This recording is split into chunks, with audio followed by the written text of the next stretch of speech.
देखिए भैया, आज का हमारा टॉपिक है संविधान सभा। तो आपको रुचि तो होगी ये टॉपिक पढ़ने में। क्यों? क्योंकि आपको जानना चाहिए कि जिस संविधान से आज आपका देश चलता है उसको बनाने वाला कौन था? संविधान सभा। पर आप मुझे एक बात बताइए कि एक ऐसा देश जहाँ हमेशा से राजतंत्र रहा है, राजाओं का राज रहा, एक दो नहीं, देश में सैकड़ों राजा, कई क्षेत्र, इस तरह का देश, उस देश में एक ऐसे संविधान की मांग कैसे उठी जहां पूरा देश एक ही संविधान से चलता हो, न कि सैकड़ों राजाओं से? क्योंकि जब देश आजाद होने वाला था तब भी देश में 552 रियासतें थी। ये तो तब था जब बाकी के क्षेत्र को अंग्रेज जीत चुके थे, तब ये 552 रह गई थी, वरना पहले तो पता ना कितना ही राजा रियासतें होती। तो बताइए मुझे कि क्या ये एकदम से हो गया या धीरे धीरे निर्मित हुआ होगा कि संविधान हो और उसको बनाने वाली एक सभा हो? तो संविधान सभा के बारे में बात करते हैं कि इसका विचार कैसे कैसे डेवलप हुआ। सबसे पहले व्यक्ति थे बाल गंगाधर तिलक, जो 1895 में अपने एक स्वराज विधेयक के माध्यम से ये मांग करते हैं कि भारत में संविधान निर्माण करने के लिए एक संविधान सभा होनी चाहिए, और ऐसा करने वाले ये पहले व्यक्ति बने थे। फिर दूसरे व्यक्ति, और जिन्होंने एकदम सटीक मांग रखी, क्योंकि बाल गंगाधर तिलक ने एक विधेयक के माध्यम से, जिसमें बहुत सारी चीजें थी, उसमें एक बिंदु था, उस बिंदु के माध्यम से मांग की, ना कि सिर्फ यही मांग की थी। लेकिन एम एन रॉय पहले वो व्यक्ति थे जिन्होंने स्पष्टतया ये कहा कि भारत में संविधान सभा का गठन होना चाहिए, जो हमारे देश के लिए संविधान का निर्माण करेगी, और यही आपसे प्रश्न पूछा जाता है। ये ऐसा उन्होंने 1934 में किया। लेकिन अगर आपको ऑप्शन में ये दे दिया जाए, जैसे आपको से सवाल पूछा जाता है कि देश में सर्वप्रथम संविधान सभा की मांग करने वाले व्यक्ति कौन थे, तो और ऑप्शन में एम एन रॉय और तिलक दोनों हैं, तो आप तिलक ही लगाना, आपका जवाब ठीक होगा। और जवाब ठीक नहीं भी होता है तो आप उस पर ऑब्जेक्शन कर सकते हैं, ठीक है। लेकिन यदि तिलक नहीं है तो ऐसे पहले व्यक्ति एम एन रॉय थे, ठीक। एम एन रॉय से ये सिलसिला शुरू हो जाता है और फिर कभी नहीं रुकता। 1934 में ही स्वराज पार्टी इस मुद्दे को उठाती है कि संविधान सभा होनी चाहिए। 1935 में कांग्रेस आधिकारिक तौर पर ऑफिशियली ये मांग करती है कि संविधान सभा का निर्माण किया जाए, ठीक है। अभी 1934 में दो लोगों ने की, एम एन रॉय और एक पार्टी यानी स्वराज पार्टी ने, क्योंकि उस वक्त पर जो मुख्य पार्टी थी वो थी कांग्रेस। और 1935 में वही कांग्रेस उसको अपनी ऑफिशियल डिमांड बना लेती है, तो फर्क तो पड़ना था। फिर 1938 में जवाहरलाल नेहरू कहते हैं कि भारत का जो संविधान है एक स्वतंत्र संविधान सभा द्वारा बिना किसी बाहरी हस्तक्षेप के निर्मित होना चाहिए। निर्माता नहीं, ये निर्मित लिखा होगा यहाँ पर, निर्मित होना चाहिए। कैसे? एक स्वतंत्र संविधान सभा द्वारा, जिसमें किसी का कोई हस्तक्षेप ना हो, वो हमारे संविधान का निर्माण करेगी। जब इस तरह मांग होती गई, ये वो मांगे थी जो मेजर मांगे हैं, मुख्य लोगों द्वारा की गई। तब 1940 में अगस्त प्रस्ताव आता है एक। उस समय वेबल नाम का व्यक्ति भारत का वायसराय था, और वो इस अगस्त प्रस्ताव में एक प्रावधान डालते हैं। इसमें कई सारे प्रावधान थे, वो आप इतिहास में पढ़ेंगे, तो हम बस अपने काम की चीज उठा रहे हैं। इसमें एक प्रावधान ये था कि युद्ध के पश्चात संविधान सभा का निर्माण किया जाएगा, ठीक। और उसमें भारतीयों के हितों का पूरा ध्यान रखा जाएगा संविधान निर्माण करते समय। ऐसा क्यों? क्योंकि 1939 में विश्व युद्ध शुरू हो गया था, जिसमें ब्रिटेन शामिल था। अब ब्रिटेन शामिल था और ब्रिटेन का पक्ष थोड़ा कमजोर भी था, क्योंकि विपक्ष में भैया हिटलर जैसे लोग खड़े थे। तो अब ब्रिटेन को क्या लग रहा था कि हमें चाहिए भारतीयों का सहयोग, हमें भारतीयों से सैनिक भी चाहिए, और इधर जो जापान था वो भी हिटलर वगैरह की तरफ था, तो इधर जापान भारत पर आक्रमण ना कर दे, ब्रिटेन को ये भी डर था। तो इस तरह से डर में जीते हुए उस ब्रिटेन ने 1940 में अगस्त प्रस्ताव पारित किया और कहा कि आप हमें सहयोग करिए, हम आपके लिए कई सारे काम करेंगे, वो आप इतिहास से पढ़ लेना। उसमें से एक था कि युद्ध के पश्चात संविधान सभा का निर्माण किया जाएगा। अब हो या ना हो, कहीं ना कहीं ब्रिटेन ने स्वीकार कर लिया संविधान सभा के निर्माण का विचार, यानी भारतीयों की मांग को बल मिला।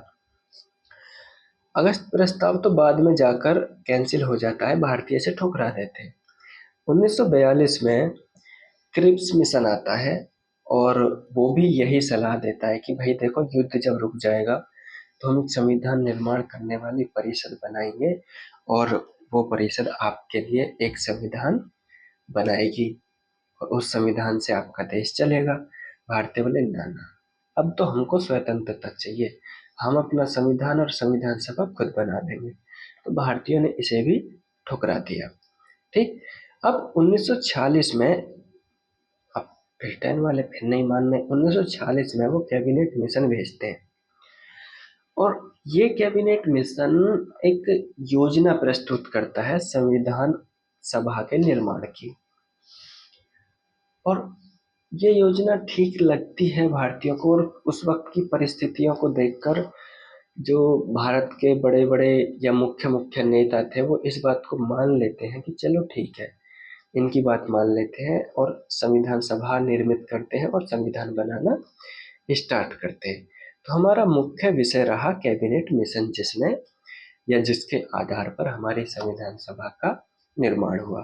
तो हमारा कदम होगा अगला कैबिनेट मिशन और कैबिनेट मिशन योजना को जानना। देखिए, कैबिनेट मिशन को जान लेते हैं। हिस्ट्री का पार्ट है, शॉर्ट में बताऊंगा, हिस्ट्री में पढ़ लेना, यहाँ सिर्फ पॉलिटी वाली बात करेंगे। कैबिनेट मिशन जो कि भारत में पहुंचा था 24 मार्च 1946 को, भारत की धरती पर पहुंचा, लेकिन इसकी घोषणा 19 फरवरी 1946 को हो गई थी। उस वक्त जो ब्रिटेन के पीएम थे वो एटली नाम के व्यक्ति थे, जिन्होंने 19 फरवरी 1946 को इसकी घोषणा की और लगभग एक महीना बाद ये भारत में पहुंच लिए, क्योंकि तब ऐसे वो नाव वाव से आना पड़ता था ना, समुद्र के रास्ते घूम घाम के टाइम लग ही जाता था, और फिर उन्हें क्या आराम से पहुंचना है, खाते पीते आए होंगे। ठीक है। इनका ऑब्जेक्टिव क्या था, मतलब उद्देश्य क्या था इसको बुलाने का? इसका उद्देश्य था कि भारत को शांतिपूर्ण सत्ता हस्तांतरण के लिए कोई भी जो भी उपाय और संभावना हो सकती है उनको तलाशना, ये इनका उद्देश्य था। क्योंकि 1946 तक लगभग युद्ध समाप्त हो चुका था या समाप्ति की ओर था, तो युद्ध का जो बिंदु था वो तो उतना महत्वपूर्ण नहीं रहा था, लेकिन ब्रिटेन युद्ध में इतना कमजोर हो गया था कि उसको समझ में आ गया था कि यदि भारत में एक और आंदोलन होता है तो हम संभाल नहीं पाएंगे फिर, यानी उसको एहसास हो गया कि अब हमें भारत छोड़ना ही पड़ेगा। बट वो चाहते थे, चालाक तो वो पहले से ही थे, अपना लाभ उन्हें पहले देखना है, तो उनके कैबिनेट मिशन को भेजने के पीछे आइडिया ये रहा कि हम भारत को छोड़ दें, उसको आज़ाद कर दें और बाद में भी हमारे संबंध भारत के साथ बने रहें। यानी इतने लूटने पीटने मारने काटने के बाद भी वो अच्छे संबंधों की तलाश कर रहे थे कि व्यापार बना रहे। इसी तलाश में कि संबंध अच्छे बने रहे तो शांतिपूर्ण सत्ता हस्तांतरण हो जाए, ब्रिटेन से सत्ता किसके हाथ में आ जाए, भारतीयों के में, उसी के लिए कोई भी पॉसिबिलिटी या अपॉर्चुनिटी है तो उसी को देखने के लिए कैबिनेट मिशन आया था। इसमें 3 सदस्य थे, पेंथिक लॉरेंस, स्टैफोर्ड क्रिप्स, एवी अलेक्जेंडर। जो पेंथिक लॉरेंस थे वो उस समय पर भारत सचिव थे ब्रिटेन में। जो स्टैफोर्ड क्रिप्स थे वो उस समय तक व्यापार बोर्ड के अध्यक्ष थे, और जो एवी अलेक्जेंडर थे वो उस समय ब्रिटेन में नौसेना मंत्री थे। इन तीनों को आप कैसे याद रख सकते हैं? कि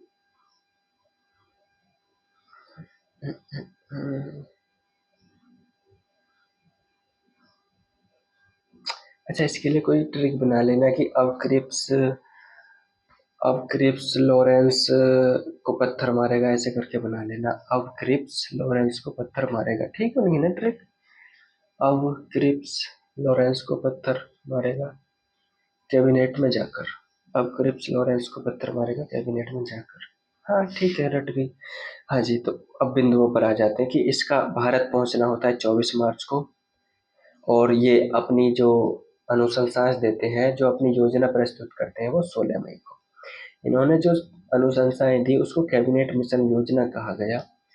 इस कैबिनेट मिशन योजना या इसकी पूरी अनुशंसाओं में ये थे, इसको आप पढ़ लेना, मैं तो सिर्फ दो बताऊंगा फिलहाल आपको। इसने संविधान सभा के गठन के लिए एक योजना प्रस्तुत की और एक अंतरिम सरकार की स्थापना की जाएगी। ये इसके दो मुख्य प्रावधान थे जो पॉलिटी से रिलेटेड थे। अब हम इस संविधान सभा से जुड़े जो इसके प्रावधान थे, अब उन पर आ जाते हैं। ये है जी कैबिनेट मिशन योजना। और चल अब बात करते हैं कैबिनेट मिशन योजना पर। तो इसका इतिहास आपने जान लिया। कैबिनेट मिशन योजना का क्या थी, इन्होंने क्या कहा कैबिनेट मिशन योजना ने, कि भारत में जो संविधान सभा निर्मित होगी उसके जो कुल सदस्य होंगे वो होंगे 389। 3 3 9 में से एक गया 8। 389, 3 3 9 में से एक गया 8, ठीक है। कुल सदस्य 389 होंगे, और ये जो 389 सदस्य होंगे इसमें 3 समुदायों के लोग होंगे। कौन कौन? मुस्लिम समुदाय के लिए अलग से, सिख समुदाय के लिए अलग से, और अन्य में बाकी आ जाएंगे हिंदू, जैन, सिख, ईसाई, एंग्लो इंडियन, बाकी सब। यानी कि जो कैबिनेट मिशन योजना थी उसमें कितने वर्ग माने गए? उसमें केवल 3 वर्ग माने गए। आधार किसको माना? आधार बनाते समय कितने वर्ग माने गए? 3 वर्ग। जैसे ये 389 सीटें हैं तो उसमें इन तीनों वर्गों को ध्यान में रखा गया 389 सीटों को बांटते समय, कि भाई मुस्लिम आबादी है तो उसको वहाँ ज़्यादा सीट होनी चाहिए, मुस्लिमों की, सिख आबादी जहाँ है वहाँ ज़्यादा सीट होनी चाहिए, और बाकी जगह सब नॉर्मल। इन्होंने इन सीटों को निर्धारित करने का आधार क्या बनाया? इन्होंने आधार बनाया कि लगभग लगभग 10 लाख जनसंख्या जहाँ है वहाँ एक सीट प्रदान कर दो संविधान सभा के लिए। तो ये अनुपात रखा गया लगभग।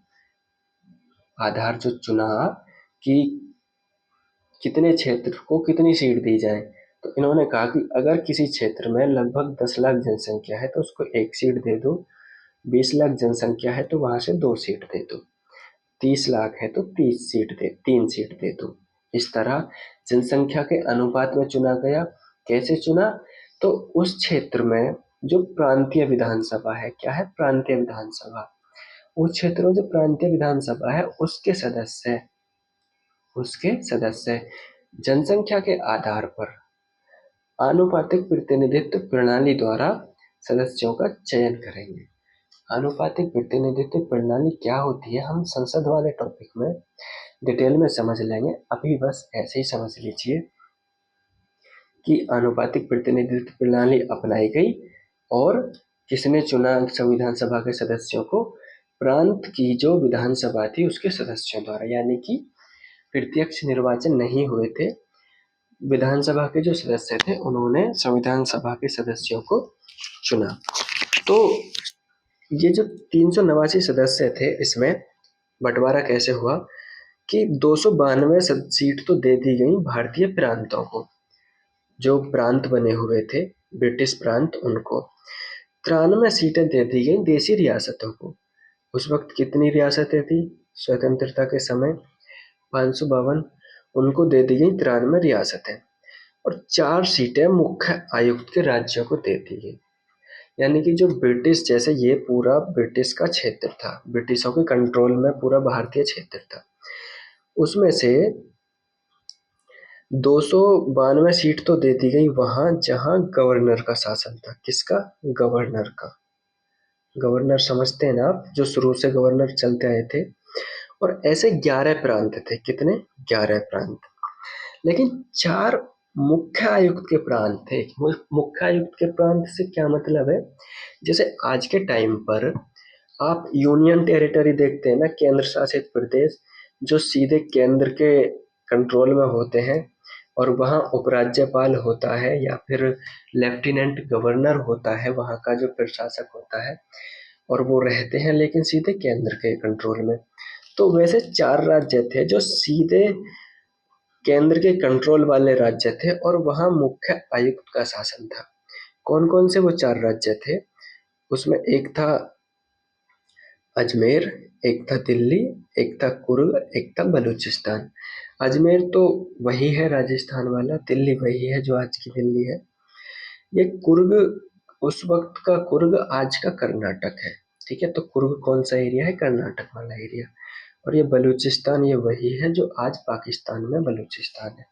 तो इन 4 जगह पर मुख्य आयुक्त का राज्य था, मुख्य आयुक्त का शासन था, ना कि गवर्नर का शासन।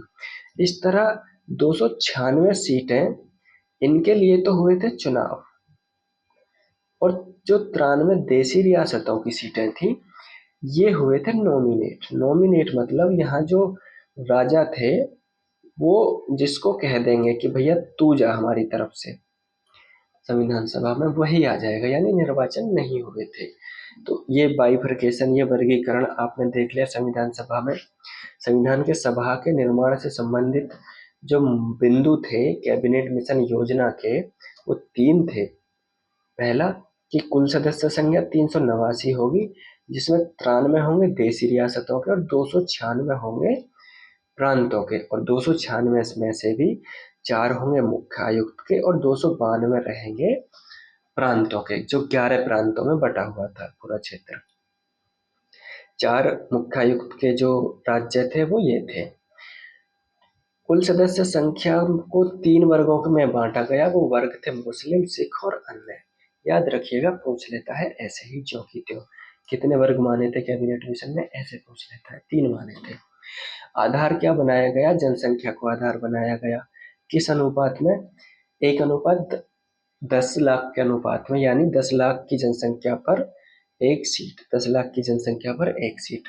कैसे चुना जाना था? वैसे तो निर्वाचन द्वारा चुना जाना था, लेकिन निर्वाचन प्रत्यक्ष नहीं था, अप्रत्यक्ष था। आनुपातिक प्रतिनिधित्व प्रणाली वाला जो निर्वाचन होता है वो अप्रत्यक्ष निर्वाचन होता है। जैसे ये है प्रांत, ये है इसकी विधानसभा। अब इसकी विधानसभा में जैसे मान लीजिए 50 सदस्य हैं, तो ये 50 सदस्य कुछ 1 या 2 इस प्रांत के लिए जो भी सीटें मिली हुई हैं संविधान सभा की, मान लीजिए 3 सीटें मिली हुई हैं और यह 30 लाख की जनसंख्या है, तो ये 3 सदस्यों को चुनेंगे ये लोग, विधानसभा के सदस्य। आम लोग नहीं, विधानसभा के सदस्य। क्लियर है मेरे सारे पॉइंट? और रियासतों के 2 सदस्य राजाओं द्वारा चुने जाने थे। पूरी ये कैबिनेट मिशन योजना क्लियर है। अब ये जो चुनाव हुए थे ये जुलाई अगस्त 1946 में हुए थे। उसने कि कब दी थी कैबिनेट मिशन ने अपनी जो योजना है, कब दी थी ये योजना? 16 मई, 16 मई 1946। ठीक है, तो 16 मई 1946 को उसने अपने अनुशंसाएं दी। मई के लगभग ऐसे मान लीजिए मतलब 2 महीने बाद जुलाई अगस्त 1946 में उन 296 सीटों के लिए चुनाव हो गए। याद रखिएगा, चुनाव अप्रत्यक्ष थे, आम लोग वोट डालने नहीं गए थे, प्रांतीय विधानसभा के सदस्यों ने चुना था। ठीक है, परिणाम क्या निकला कि 296 में से कांग्रेस को 208 सीटें मिली। याद रखिएगा, मुस्लिम लीग को 73 सीटें मिली। कितनी? 73। और छोटे समूह यानी छोटी पार्टियां और स्वतंत्र सदस्यों को 15 सीटें मिली। इन 15 में भी जो स्वतंत्र सदस्य थे उनको 8 सीटें मिली, और ऐसी 7 पार्टियां थीं जिनको एक एक सीट मिली। इस तरह 15 सीटें छोटे समूह और स्वतंत्र सदस्यों को मिली। इन तीनों को मिलाकर ये, इन चारों को मिलाकर ये हो जाएंगी 389 हो जाएंगी। क्या नहीं होंगी? क्यों नहीं होंगी? 296 हो जाएंगी, माफी चाहता हूँ। 296। बट जो 93 रियासतों के लिए रिजर्व की गई थी सीटें, वो पूरी नहीं भर पाई क्योंकि सभी रियासतें भाग नहीं ले पाई थी उस वक्त। लेकिन जैसे जैसे बंटवारा हुआ, धीरे धीरे सारी रियासतें भारत में शामिल हो गई थी। 3 रियासतों ने आनाकानी की थी, 3-4 ने उनको धरपकड़ करके मिला दिया। जैसे हैदराबाद था, जूनागढ़ था, कश्मीर था, उनको लपेट दिया। ठीक है, तो रिजल्ट देख लिया। अब इस रिजल्ट को हम थोड़ा सा, इसके जो सदस्य हैं उनका वर्गीकरण करते हैं और यहाँ से सवाल बनते हैं। कैसे बनते हैं सवाल? सवाल ऐसे बन जाते हैं कि ये जो जीते सीटें जो जीती गई हैं उसमें मुस्लिम कितने थे, टोटल मुस्लिम। Muslim League as a party उसने तो 73 सीटें जीती थी। तो ये तो मान लीजिए कि इसमें तो सारे मुस्लिम ही जीतेंगे क्योंकि मुस्लिम लीग में सिर्फ मुस्लिम ही थे। बट जो टोटल मुस्लिम जीते थे ना विधानसभा में, वो 80 थे। अब एक जगह इसका जवाब 80 लिखा हुआ था, एक जगह 79 लिखा हुआ था। आप दोनों याद कर लीजिए। इसका एक फाइनल जवाब मैं भी नहीं ढूंढ पाया हूँ अभी, जैसे ही मिल जाएगा मैं आपको अपडेट कर दूंगा। बट ये याद रखिएगा कि जब यदि आपसे ये पूछता है कि कुल सदस्य संविधान सभा में कितने थे जो मुस्लिम थे, तो वो या तो 79 ऑप्शन में देगा या 80 देगा, एक साथ नहीं देगा। एक साथ देगा तो आप मुझसे आके कह देना कि एक साथ दे दिया, मैं उस पर ऑब्जेक्शन डालूंगा अपनी तरफ से। ठीक, तो सिख कितने थे? तो सिखों को जो मिली वो 4 सीटें मिली। 213 सीटें सामान्य लोगों को मिली, यानी बाकी लोगों को मिली। उनका भी वर्गीकरण है, जिसमें 163 सीटें हिंदुओं को मिली, 6 ईसाइयों को और 6 पिछड़ी जो जनजाति थी उनको मिली। पारसी और एंग्लो इंडियन को 3-3 सीटें मिल गई। और थोड़ा वर्गीकरण करें डीपली तो 15 महिलाएं इसमें निर्वाचित हुई। घबराइए मत, कौन कौन थी उसकी लिस्ट है। शेड्यूल्ड कास्ट के जो लोग थे उनकी 33 सीटें थी। और दलीय आधार पर भी मैंने विभाजन अभी लगा दिया है साइड में। वैसे तो हो ही गया। कांग्रेस को कितनी मिली? 208। मुस्लिम लीग को कितनी मिली? 73। स्वतंत्र सदस्यों को कितनी मिली? 8। छोटे समूहों को कितनी मिली? 7। तो तुम्हें ये 7 एक बार देख लेने हैं, बिल्कुल नहीं पूछेगा, बस दिमाग में एक बार डाल लो। ठीक है। और महात्मा गांधी पूरी के पूरी संविधान सभा का हिस्सा नहीं थे। और महिलाओं में बेगम एजाज रसूल एकमात्र मुस्लिम महिला थी जो संविधान सभा का हिस्सा थी। तो यहाँ से क्वेश्चन बनते हैं इसके परिणामों से। तो ये आपको क्लियर हुआ, एक भी डाटा छोड़ा नहीं है, कंप्लीट कर दिया एकदम। देखो अब मैं तुम्हें चित्र से समझाता हूँ। ये बात जो मैंने यहाँ लिखी है, यही बात यहाँ लिखी है, गलत बोल गया। ये बात जो यहाँ लिखी है 389 सीट वाली सीटों का वर्गीकरण, यही बात यहाँ लिखी है। यानी ब्रिटिश प्रांत जो कि 11 थे उनको 292 सीटें मिली। देसी रियासतें जो कि बहुत सारी थी, स्वतंत्रता के समय तो भाई 552 थी, उनको 93 सीटें मिली। और मुख्य आयुक्त के प्रांत जो कि 4 थे, 4 का नाम बता दिया, अजमेर, कुर्ग, दिल्ली, बलूचिस्तान, उसकी संख्या 4 ही थी, एक को एक एक मिल गई और इस तरह 389 हो गई। ये जो समुदाय आधारित वर्गीकरण है ये यहाँ पर मैंने चित्र के रूप में छाप दिया है। आप चित्र से पढ़ना चाहें चित्र से पढ़ लें और इस तरह वर्गीकरण पढ़ना चाहें इस तरह पढ़ लें। आप इनको याद रख लेंगे तो मैं थोड़ा काम आसान कर देता हूँ। देखिए, सिख है याद रख लेना, मुस्लिम है याद रख लेना, हिंदू याद रखने की जरूरत नहीं है, नहीं पूछेगा, एंग्लो इंडियन याद रख लेना, ईसाई याद रख लेना, ट्राइबल और पारसी छोड़ देना। यदि आपकी मेमोरी अच्छी है, आपके पास टाइम है तो आप सारे ही पढ़ लेना, नहीं है तो भाई आप छोड़ देना। ठीक है, मैं बताता चलूंगा कहाँ आप छोड़ सकते हैं। महिलाओं की ऐसे सूची मैंने यहाँ लगा दी गई है। ये 15 महिलाएं थी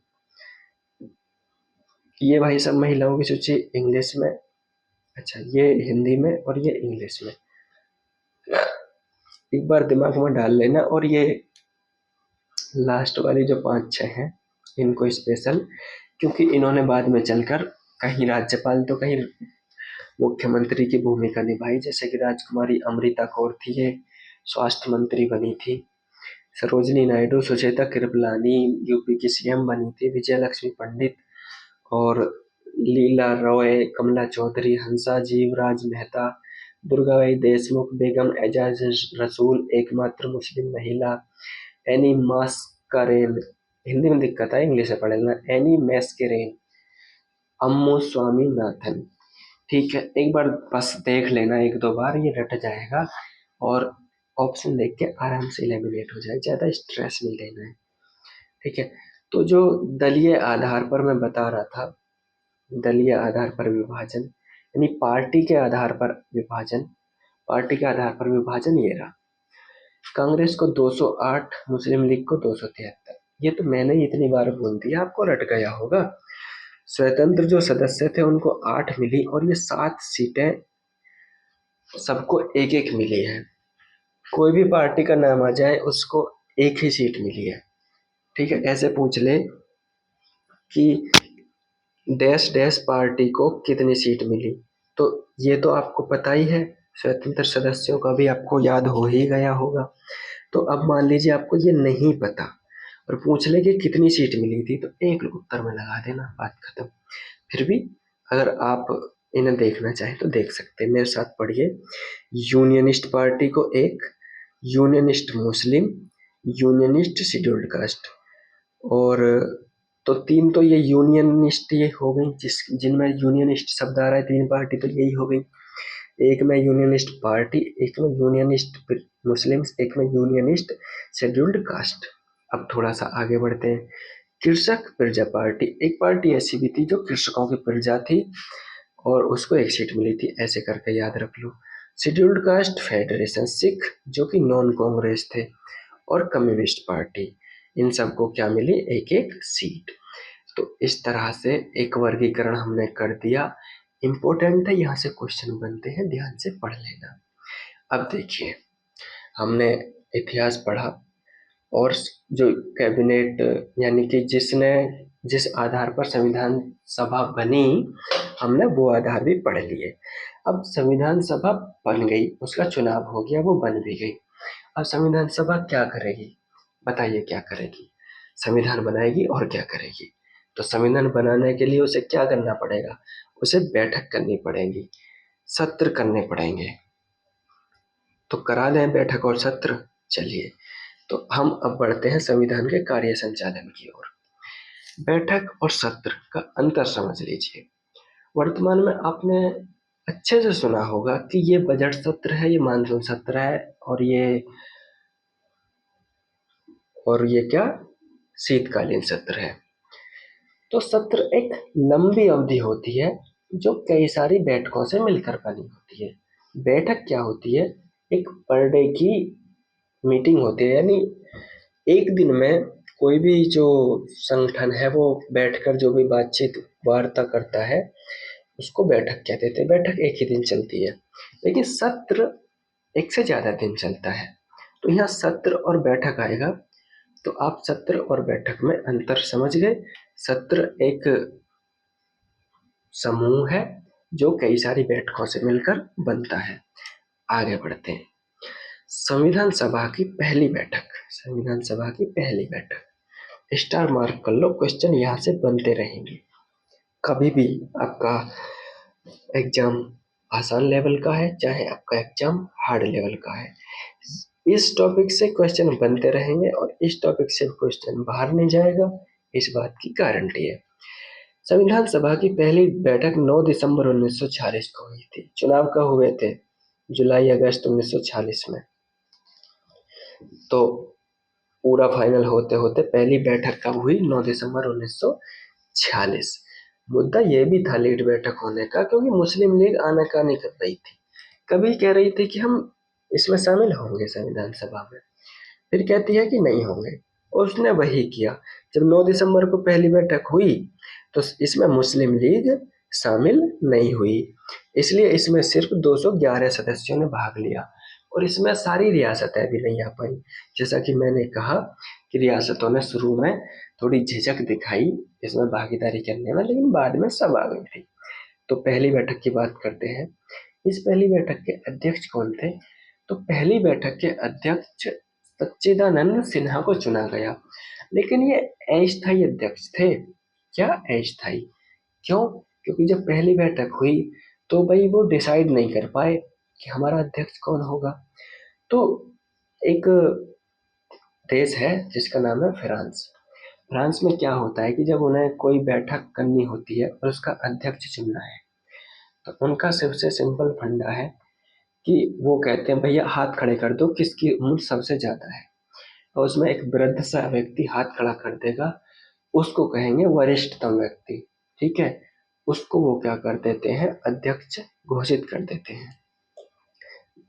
मैं थोड़ा सा पानी पी लूं, मुझे कुछ सेकंड देंगे आप?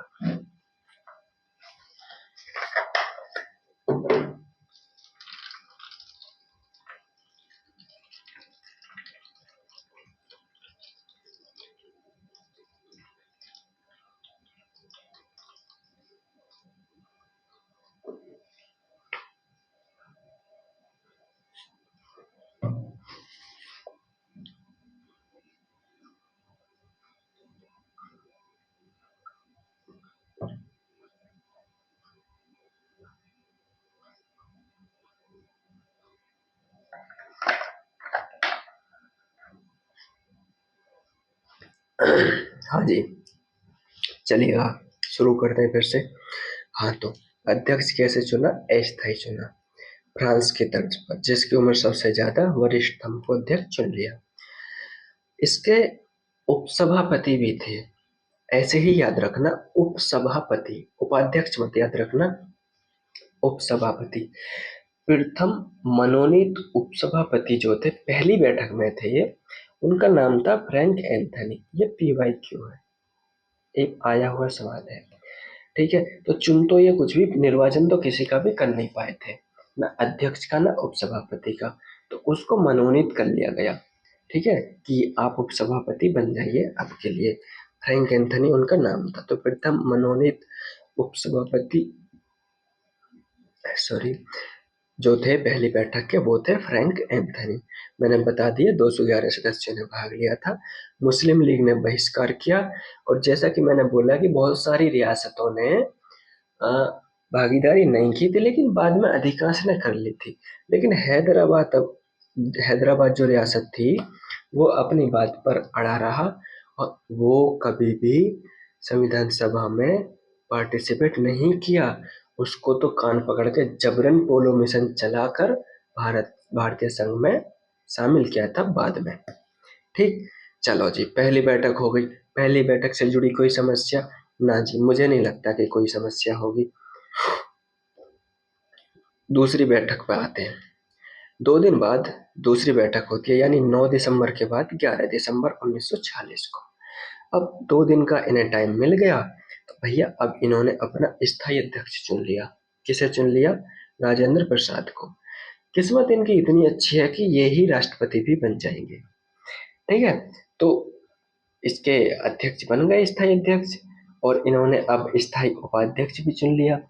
एक की बजाय दो दो चुने। कौन? HC मुखर्जी और VT कृष्णाचारी। ये कौन थे? उपाध्यक्ष थे। HC VT मुखर्जी और कृष्णाचारी। ठीक, और इसी बैठक में संविधान सभा का एक संवैधानिक सलाहकार भी नियुक्त किया गया, जिनका नाम था BN राव। ये एक ICS ऑफिसर थे, यानी वर्तमान के IAS ऑफिसर। ठीक, यानी कि लोक सेवक थे ये, लोक सेवक। ऐसा एक सवाल आपको कहीं भी देखने को मिल सकता है कि वो कौन व्यक्ति हैं जो एक लोक सेवक थे और उन्हें संविधान सभा का सलाहकार नियुक्त किया गया। चलिए, 2 बैठक हो गई। दूसरी बैठक में जो इम्पोर्टेंट था वो यही था कि अध्यक्ष उपाध्यक्ष चुन लिए गए। ठीक है साहब, तीसरी बैठक होती है। 2 दिन बाद फिर से तीसरी बैठक होती है 13 दिसंबर को। 13 दिसंबर को 13 दिसंबर को जब तीसरी बैठक होती है तो इसमें एक बड़ी महत्वपूर्ण घटना घटित हो जाती है। जवाहरलाल नेहरू साहब आते हैं और एक उद्देश्य प्रस्ताव लाते हैं। क्या उद्देश्य प्रस्ताव? इसको उद्देश्य प्रस्ताव क्यों कहा गया मैं अभी आपको समझाता हूँ। लेकिन ये उद्देश्य प्रस्ताव पेश किया गया 13 दिसंबर को। डेट को मार्क कर लीजिए, कभी भी पूछ सकता है आपको सोते जागते एग्जामिनर। जब 13 दिसंबर को ये बात मतलब क्या बोलते हैं पेश किया गया, तो 22 जनवरी 1947 को अगले साल जाकर इसको स्वीकृति मिली। अब इसको उद्देश्य प्रस्ताव कहते क्यों हैं? देखिए, संविधान सभा है, कॉन्स्टिट्यूएंट असेंबली है, वो संविधान बनाने वाली है। क्या बनाने वाली है? संविधान। अभी वो जस्ट अपनी कार्य प्रणाली को सुधार रहे हैं। अध्यक्ष चुन लिया, उपाध्यक्ष चुन लिया, इस तरह से अभी खुद को वो सेटअप जमा रहे हैं अपना। तो उद्देश्य प्रस्ताव का मतलब ये है कि नेहरू साहब ने संविधान सभा के सामने एक उद्देश्य रख दिया। क्या? कि भाई लोगों और जो भी बहन लोग हैं, 15 महिलाएं थी ना, हाँ, बेगम एजाज रसूल को मत भूल जाना, एकमात्र मुस्लिम थी। और जो एकमात्र होती है ना चीजें, वो बड़ी यूनिक होती है, एग्जाम में धर देता है उन्हें। तो उद्देश्य प्रस्ताव का मतलब था कि नेहरू साहब संविधान सभा से कहते हैं कि देखो भाई लोगों और बहन लोगों, कि आप कुछ भी करना, लेकिन ये जो प्रस्ताव मैं पेश कर रहा हूँ ना, आपका संविधान इन उद्देश्यों को परिलक्षित करना चाहिए। आपके संविधान में ये उद्देश्य दिखने चाहिए। इसलिए कहते हैं भाई इसको उद्देश्य प्रस्ताव। समझे गए? ये संविधान सभा का उद्देश्य था कि हमें इन आदर्शों को झलकाने वाला संविधान चाहिए। यानी कि इसको हम कह सकते हैं कि ये प्रस्ताव भारत को एक संविधान देने का प्रस्ताव था, जो कहता है कि हम भारत को एक ऐसा संविधान देंगे जिसमें ये उद्देश्य और ये सिद्धांत फॉलो किए जाएंगे। इसके बाद प्रस्तावना टॉपिक आएगा, उसमें डिटेल में पढ़ेंगे। यही उद्देश्य प्रस्ताव पूरा जब संविधान बन गया और संविधान सभा को लगा कि अब हमारे संविधान इन उद्देश्यों को परिलक्षित कर रहा है, दर्शा रहा है, तो भाई अब इसको फेंक तो सकते नहीं, भाई ये भी साथ में रहनी चाहिए। तो इस संविधान इसको उद्देश्य प्रस्ताव को उन्होंने प्रस्तावना का नाम देकर, प्रियम्बल का नाम देकर संविधान के शुरू में चिपका दिया कि देखो हमारा जो संविधान बना है ना, हमने इन चीजों को देखकर बनाया है, हमने इनको पहले ध्यान में रखा है और बाद में संविधान आया है। पहले उद्देश्य प्रस्ताव आया, फिर संविधान आया, लेकिन इस उद्देश्य प्रस्ताव को प्रस्तावना बाद में घोषित किया गया। आप मेरा बिंदु समझ गए?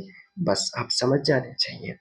चलो, 3 बैठक जरूरी होती है, 1 2 3 तक का क्रम अच्छा लगता है किसी भी चीज में, जैसे टॉप 3 या सर्वोच्च 3, ऐसे करके 3 तक ही अच्छा लगता है, बाकी ज्यादा अच्छा नहीं लगता। तो अब हम सीधे अंतिम बैठक पर आते हैं। अंतिम बैठक के विषय में आप चक्कर खा सकते हैं। क्यों? देखिए, संविधान सभा की अंतिम बैठक हुई थी 24 जनवरी 1950 को।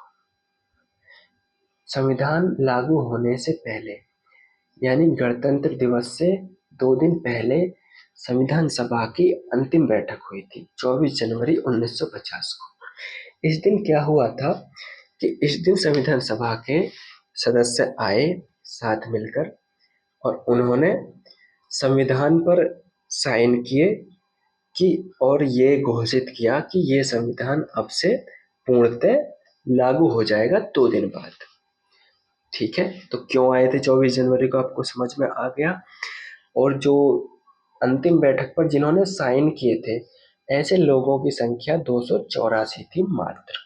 अब ये पहली बैठक में कितने लोग थे? 211। 211 से कितने हो गए? 284। कैसे हो गए? क्योंकि धीरे धीरे जो देसी रियासतें थी वो भी भाग लेती गई और 26 जनवरी 1950 को संविधान को लागू कर दिया गया, पूर्णतः अपना लिया गया। अब आपको मैं एक फैक्ट बताता हूँ, अब आप घूमने वाले हो, देखो क्या फैक्ट। संविधान बनकर तैयार हुआ था 26 नवंबर 1949 को। इस दिन को संविधान दिवस के रूप में मनाया जाता है। मनाया जाता है कि नहीं, आप अवगत हैं इस बात से? हाँ, बिल्कुल अवगत हैं। तो जब मैं ये देख रहा हूँ कि क्या मैंने ये बात कहीं लिखी है, मैं ये देखना चाह रहा हूँ। तो अच्छा, मैंने नहीं लिखी है, चलो कोई बात नहीं, हम बता ही देते हैं। विश्वास नहीं हो रहा कि नहीं लिखी है। अच्छा, नहीं लिखा, चलो कोई बात नहीं, फिर हम ही बता देते हैं। देखिए,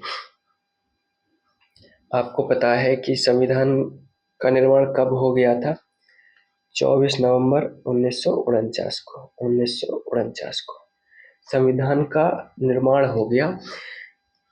26 नवंबर 1949 को, और इसी दिन को 26 नवंबर को ही हम संविधान दिवस के रूप में मनाते हैं। क्या आपको ये बात याद है? नहीं है तो आप अब याद कर लीजिए।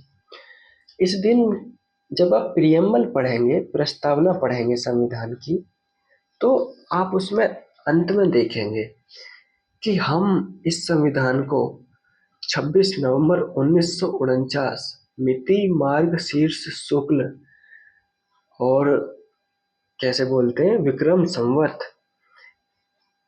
को अंगीकृत, आत्मर्पित, समर्पित करते हैं, ऐसे करके लाइन लिखी होती है ना प्रियम्बल के लास्ट में। तो संविधान तो 1949 को ही लागू हो गया था। फिर ये क्या चक्कर है कि संविधान की अंतिम बैठक 24 जनवरी को हुई, संविधान 26 जनवरी को लागू हुआ? तो ये आपको समझ में आता है? ठीक है, मैं बताता हूँ। हुआ क्या कि संविधान सभा ने संविधान बना लिया 26 नवंबर 1949 को, एकदम ठीक बात है, 26 नवंबर को बना लिया। अब क्या था कि देश में आपको एक सिस्टम तैयार करना है और वो सिस्टम होना चाहिए संविधान पर आधारित। तो इसके लिए पहले संविधान बनाना जरूरी था, हाँ बना लिया। अब इस संविधान बनने के बाद अब धीरे धीरे हम सिस्टम तैयार करते जाएंगे, अलग अलग सिस्टम तैयार करेंगे। कैसे?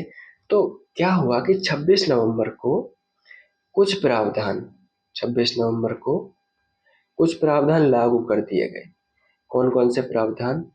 पहला तो नागरिकता वाला मुद्दा निपटाया गया। नागरिकता वाला प्रावधान 26 नवंबर 1949 को ही लागू कर दिया गया। क्यों? क्योंकि भाई देखो, जब 1947 में बंटवारा हुआ तो बहुत से लोग यहाँ से पाकिस्तान गए और पाकिस्तान से भारत आए भी, तो उन लोगों की नागरिकता को लेकर बहुत इशू था।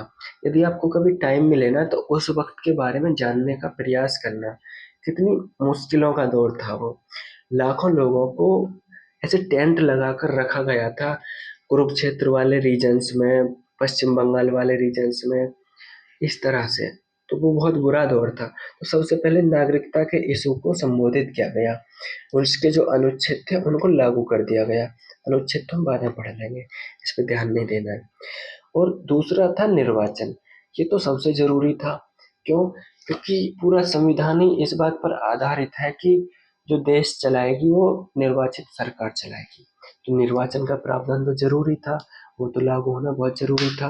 फिर तीसरा प्रावधान जो लागू किया वो था संसद। लेकिन संसद का जो प्रावधान लागू किया वो अस्थायी संसद का प्रावधान लागू किया। यानी कि अभी जो अभी जो संसद बनेगी वो अस्थायी संसद बनेगी, यानी उसके पास उतनी शक्तियां नहीं होगी जैसे जो संविधान सभा थी। जब संविधान निर्मित हो गया ना, जब संविधान निर्मित हो गया और लागू हो गया 26 जनवरी 1950 को, उसके बाद संविधान सभा ही अंतरिम संसद बन गई थी। उसी ने संसद के सारे कार्य किए थे। तो 26 नवंबर 1949 के बाद भी उसने संसद के पूरे कार्य किए थे, और कैसे कैसे किए थे वो मैं बताता हूँ अभी। और तो ये 3 प्रावधान आपको याद रखने हैं जो 26 नवंबर 1949 को लागू हो गए थे। पहला नागरिकता का, दूसरा निर्वाचन का, तीसरा अस्थायी संसद का। तो निर्वाचन का 324 अनुच्छेद था, नागरिकता का 5, 6, 7, 8, 9 था, और इनमें से कुछ आर्टिकल अगर याद रख सको तो रख लेना। यदि आपके एग्जाम का स्तर उच्च है तो कुछ आर्टिकल याद रख लेना। जैसे ये क्रम से हैं 391, 92, 93, चलो रट गए। जैसे ये क्रम से हैं 379, 80, चलो रट गया। जैसे ये क्रम से हैं 366, 67, चलो रट गया। बस बहुत है, इतना याद रखना है, ठीक है। तो और फिर अच्छा, जब संविधान ऐसे 26 नवंबर 1949 को बन गया, तो अच्छा ये मुझे ये बताइए कि ऐसी कौन सी वो मजबूरी आ गई थी कि आपको 26 जनवरी 1950 का वेट करना पड़ा? कोई देगा इस बात का जवाब? चलिए, आप दें या ना दें, हम दे देते हैं। तो ऐसा इसलिए होता है कि 1929 में लाहौर अधिवेशन होता है कांग्रेस का, लाहौर में, और वहां पर लाहौर में ये प्रस्ताव पारित होता है कि हमारा जो लक्ष्य है वो अब पूर्ण स्वराज्य होगा, यानी कि अब हमको पूरी तरह स्वतंत्रता चाहिए, हमें कोई भी ऐसा भ्रम नहीं चाहिए, ना हमें डोमिनियन प्रकार का शासन चाहिए, ना कुछ चाहिए, हमें चाहिए अब पूर्ण शासन, ठीक है। तो वहां पर जब वो इस प्रस्ताव को पारित करती है कांग्रेस, तो वो होता है लगभग शायद दिसंबर 1929 था, है ना? दिसंबर 1929 था जो होता है वो लाहौर में। तो जब लाहौर में होने के बाद वो 26 जनवरी 1930 को, 26 जनवरी 1930 को वो रावी नदी के तट के पास एक झंडा फहराते हैं और पूर्ण स्वराज दिवस के रूप में मनाते हैं। किसके रूप में? पूर्ण स्वराज दिवस के रूप में। तो उसी दिन को वैल्यू देने के लिए, उसको सम्मान देने के लिए सबने सोचा कि भाई चलो बन गया संविधान और इसने ये अस्थायी संरचनाएं भी बना दी ताकि हमारा काम चल जाए, पर चलो इसको ऐसे करते हैं 26 जनवरी 1950 को लागू करते हैं, ताकि जो एक मेमोरेबल डे हमारी जिंदगी में बन जाए, ठीक है। तो पूर्ण स्वराज्य दिवस को रिफ्लेक्ट करने के लिए, तो आप समझ गए। अब वापस आते हैं हम अपने मुद्दे पर। कहाँ थे हम? यहाँ थे, हम थे अंतिम बैठक पर, हम थे अंतिम बैठक पर। मुझे थोड़ा कुछ सेकंड दीजिएगा बस।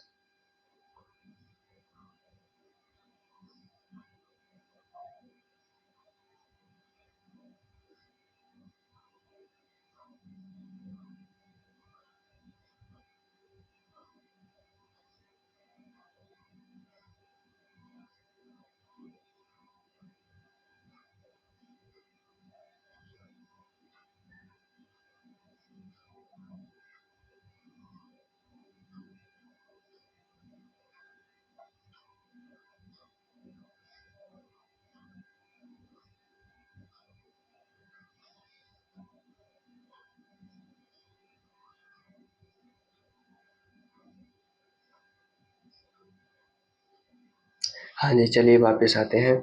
तो हम चल बात कर रहे थे अंतिम बैठक की। किसकी? अंतिम बैठक की। तो 24 जनवरी 1950 को संविधान सभा की अंतिम बैठक होती है।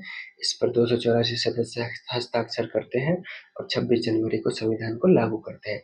यहाँ 26 जनवरी के बाद यही संविधान सभा देश की अंतरिम संसद बन जाती है। क्या बन जाती है? अंतरिम संसद, इंटरिम पार्लियामेंट, इंटरिम पार्लियामेंट, ठीक है, इंटरिम पार्लियामेंट। तो ये मैंने पॉइंट यहाँ पर लिख भी दिया है। अब कुछ तथ्यों की बात कर लेते हैं, जो फैक्ट्स हैं जो डायरेक्ट आपसे पूछे जाएंगे। देखिए, संविधान सभा है, उसने पूरा संविधान बनाने में कितना समय दिया? तो 2 साल 11 माह 18 दिन। 2 साल 11 माह 18 दिन। यूं तो संविधान सभा के कुल 11 सत्र हुए, सत्र और बैठक का मैंने आपको अंतर बता दिया, कुल 11 सत्र हुए, जिसमें 114 दिन तक उसने कार्य किया, यानी 114 दिन लिए और 11 सत्र लिए संविधान को बनाने में। लेकिन यदि अब 24 जनवरी वाले दिन, 24 जनवरी 1950 को जो मीटिंग हुई थी उसको मिला लेते हैं, तो उसे मिलाकर संविधान सभा के कुल 12 सत्र हो जाते हैं। कितने सत्र? 12 सत्र। अब ये क्वेश्चन पूछने पर डिपेंड करता है कि ये तो 26 नवंबर 1949 तक 11 सत्र हुए थे, 24 जनवरी 1950 तक कुल 12 सत्र हुए थे। मैंने आपको दोनों को अंतर समझा दिया। जैसा ही क्वेश्चन आए आप क्वेश्चन ध्यान से पढ़ के आंसर करिएगा, आपका क्वेश्चन गलत नहीं होगा। और इस संविधान सभा ने लगभग 60 देशों के संविधान का अवलोकन किया, जिसमें 64 लाख रुपए का खर्च आया। एग्जैक्टली बात करूं तो 63,96,729 रुपए एग्जैक्टली खर्च हुए। तो ये तो हो गई संविधान सभा की बात। अब और फैक्ट की बात कर लेते हैं। संविधान सभा का चीफ ड्राफ्टमैन किसे नियुक्त किया गया था? तो L.N. मुखर्जी नाम के व्यक्ति थे जिन्हें संविधान सभा का चीफ ड्राफ्टमैन यानी मुख्य प्रारूपकार नियुक्त किया गया था। अच्छा ठीक है, ये बात मान ली आपने। तो एक और मान लीजिए कि संविधान सभा के सचिव यानी सेक्रेटरी कौन थे? तो संविधान सभा के सेक्रेटरी थे H.V.R. आयंगर। H.V.R. आयंगर। इनके शॉर्ट नाम ही याद रख लो, क्योंकि पूरे फुल फॉर्म नाम मैंने देखे थे बहुत लंबे हैं, याद ही नहीं होते। आप सिर्फ सरनेम याद रख लोगे ना, और एक आध ये शुरू का अक्षर याद रख लो। ऑप्शन, या तो ऑप्शन में सेम ही देखने को मिलेगा, पूरा नाम तभी मिलेगा जब एग्जामिनर भांग खा के आएगा, सोच लेगा कि बालक का दिमाग खराब करना है। ठीक है, एक और फैक्ट की बात करते हैं। क्या कि संविधान सभा की मदद करने के लिए दो लोक सेवक नियुक्त किए गए थे। वो दो लोक सेवक यानी ICS ऑफिसर, आज का IAS ऑफिसर कौन थे? तो एक तो थे BN राव जो कि संवैधानिक सलाहकार नियुक्त किए गए। एक थे SN मुखर्जी जो संविधान सभा के योजनाकार के तौर पर नियुक्त किए गए। तो ये इस तरह संविधान सभा से जुड़े फैक्ट समाप्त होते हैं। संविधान सभा में इससे बाहर सवाल नहीं जाएगा, अच्छे से आप इसको पढ़ लें और एक दो बार रिवाइज कर लें। ठीक है, देखिए एक फैक्ट फिर से, संविधान सभा हो गई। संविधान सभा की पहली बैठक कब हुई? 9 दिसंबर 1946।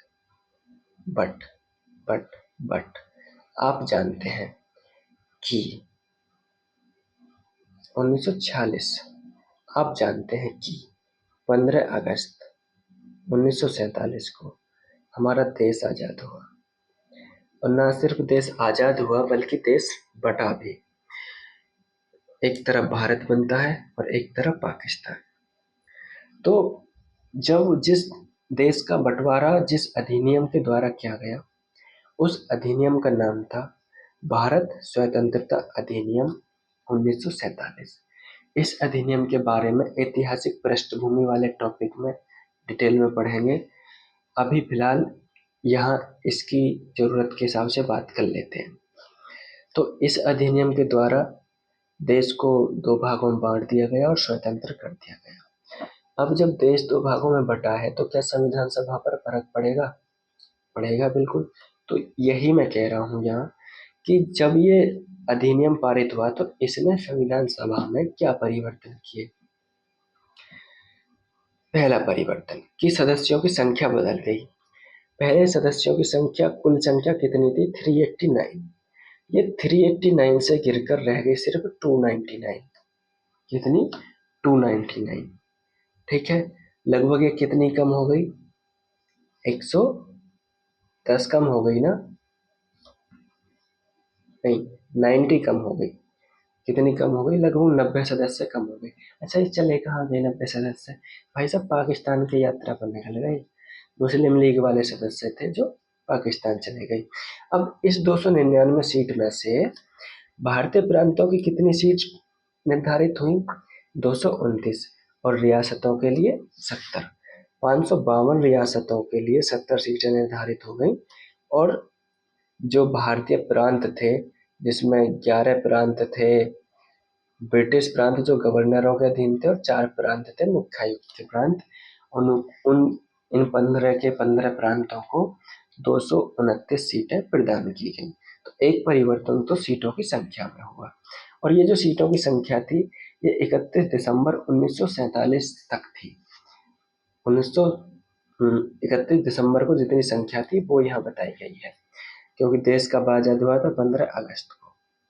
ये कब की है जनसंख्या बोल रहा हूँ, संख्या कब की है? 31 दिसंबर 1947 की।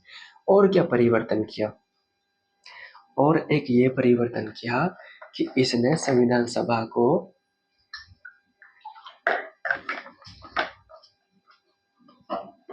कानून बनाने की शक्ति दे दी गई, और कानून बनाने की शक्ति इतनी दे दी गई कि संविधान सभा संप्रभु हो गई। संप्रभु होने का मतलब है कि कानून बनाने के मामले में संविधान सभा से ऊपर कोई भी नहीं है, न राष्ट्रपति, न प्रधानमंत्री, न कोई। संविधान सभा ने कह दिया कि ये कानून निरस्त तो निरस्त, और संविधान सभा ने कह दिया कि ये कानून लागू तो लागू। इसी बात को आगे बढ़ाते हुए जब संविधान सभा कानून बना रही है तो संविधान सभा अब 2 कार्य कर रही है। एक, संविधान का निर्माण करना। जब संविधान सभा का निर्माण कर रही है तो वो है संविधान सभा। एक, देश के लिए कानून बनाना और वर्तमान कानूनों में परिवर्तन करना, अथवा वर्तमान कानूनों को समाप्त करना। तो तब ये बन गई विधायिका, यानी इसने कानून बनाए। अब 2 भूमिका निभा रही है संविधान सभा, तो स्वतंत्रता अधिनियम ने इसको 2 भूमिकाएं प्रदान कर दी। जब ये संविधान सभा थी तो इसके अध्यक्ष कौन थे? अच्छा, संविधान सभा के अध्यक्ष कौन थे? आरजे राजेंद्र प्रसाद। और जब ये विधायिका थी तो भैया इसके अध्यक्ष बदल जाते थे। कौन थे? जीवी मावलंकर। जीवी मावलंकर, यानी जब संविधान सभा के तौर पर काम करेगी तो अध्यक्षता आरजे करेंगे, राजेंद्र प्रसाद, और जब विधायिका के तौर पर काम करेगी तो ये अध्यक्षता जीवी करेंगे, जीवी मावलंकर। जीवी मावलंकर। ये पॉइंट क्लियर है? कोई प्रॉब्लम? अब आते हैं समितियों पर। समितियां क्या है? ये है संविधान सभा। अब इसकी संख्या है 299।